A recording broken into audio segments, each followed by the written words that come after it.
अस्सलाम वालेकुम and hi friends எல்லாரும் எப்படி இருக்கீங்க? இன்னைக்கு ஒரு இன்ட்ரஸ்டிங்கான வீடியோ தான் பார்க்க போறோம். சோ என்னன்னு பாத்தீங்கன்னா ஆல் டைம் ஃபேவரட் ரெசிபி பலவடை இருக்குல்ல, சோ அதை தான் நான் சொல்லிட்டு இருக்கேன். Traditional recipe. சோ இது எல்லாருக்குமே பாத்தீங்கன்னா ரொம்ப பிடிக்கும். இந்த பலவடை பிடிக்காத ஆளே கிடையாதுன்னு தான் சொல்லணும். ஏன்னா அவ்வளவு டேஸ்டா இருக்குங்க. செஞ்சு வச்சுட்டு எப்ப வேணாலும் நீங்க சாப்பிடலாம். அட்லீஸ்ட் நீங்க 1 வீக் மேலேயே கூட நீங்க வச்சு சாப்பிடலாம். வீணா போகாம அப்படியே இருக்குங்க. ரெசிபி எப்படி செய்யலாம்னு பார்க்கலாமா? நீங்க நம்ம சேனலுக்கு ஃபர்ஸ்ட் டைம் இப்பதான் வரீங்கன்னு சொன்னா மறக்காம சப்ஸ்கிரைப் பண்ணி வச்சுக்கோங்க. அப்படியே பக்கத்துல இருக்க பெல் ஐகானை கிளிக் பண்ணி வச்சுக்கோங்க. சோ அப்பதான் நான் போடுற வீடியோஸ் எல்லாம் நோட்டிபிகேஷன் ஷோ ஆகும். நான் 2.5 சுண்டு வந்து பாத்தீங்கன்னா பச்சரிசி மாவு இருக்கும்ல, இடியப்ப மாவு. சோ அதுதான் நான் எடுத்திருக்கேன்.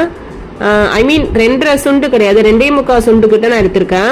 தலைய தட்டி 2 சுண்டு ஃபுல்லாவும் 3/4 சுண்டு நம்ம எடுத்திருக்கோம். நெக்ஸ்ட் ஒரு கைப்பிடி ஃபுல்லா பாத்தீங்கன்னா பாசி பருப்பு இருக்கும்ல, சோ அதை நம்ம சேர்த்துக்கலாம். அது வந்து ஸ்டவ் வந்து சிம்ல வச்சுட்டு நம்ம வந்து லோ ஃபிளேம்ல நல்லா ரோஸ்ட் பண்ணி எடுத்துக்கலாம். கலர் வந்து கொஞ்சம் சேஞ்ச் ஆகி இருக்கணும். சோ 2 நிமிஷம் நம்ம ரோஸ்ட் பண்ணா போதுங்க.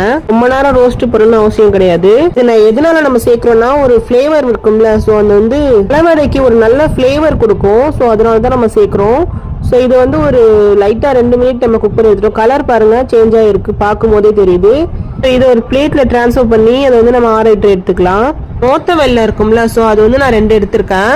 இதுல வந்து நம்ம 1.5 தான் நம்ம சேர்க்க போறோம். சோ ரொம்ப அதிகமா சேர்த்தனா திகட்டி போயிடும். நம்ம எந்த அளவு பச்சரிசி மாவு சேர்த்திருக்கோமோ சோ அதே ரேஷியோல சேர்க்க கூடாதுங்க. அதை விட கொஞ்சம் குறைவா தான் நம்ம சேர்க்கணும். இல்லைன்னா நச்சு எடுத்துக்கலாம். இந்த மாதிரி இடி உரல் இருக்கும்ல, சோ அதை வச்சு. சோ பாருங்க இப்படி எடுத்துருக்கோம். இந்த மாதிரி நியூஸ் பேப்பர்லயே நீங்க வந்து எடுத்தீங்கன்னா ரொம்ப ஈஸியாவே செஞ்சிடலாங்க.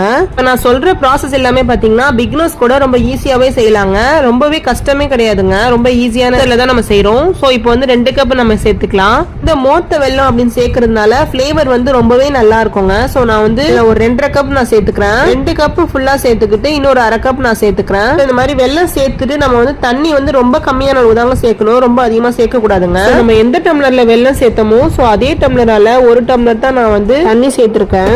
ரொம்ப அதிகமா சேர்க்கல. நம்ம ஸ்டவ் ஆன் பண்ணிக்கலாம். அப்படி நான் சொன்ன மாதிரி தான் இந்த பலவடைக்கு பாத்தீங்கன்னா ரொம்ப வந்து அதிகமான குவாண்டிட்டி சேர்க்க கூடாது. கொஞ்சம் குறைவா தான் சேர்க்கணும். நம்ம எந்த அளவு சேர்த்திருக்கோமோ ஈக்குவல் அமௌண்ட் வந்து நம்ம சேர்க்க கூடாதுங்க.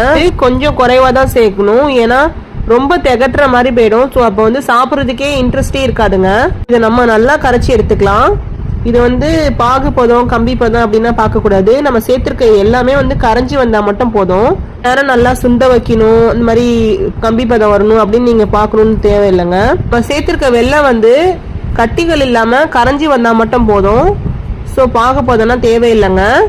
இப்ப நல்லா கொஞ்சம் கொஞ்சமா கரைஞ்சி வந்துட்டு இருக்கு. இது நல்லா முழுமையா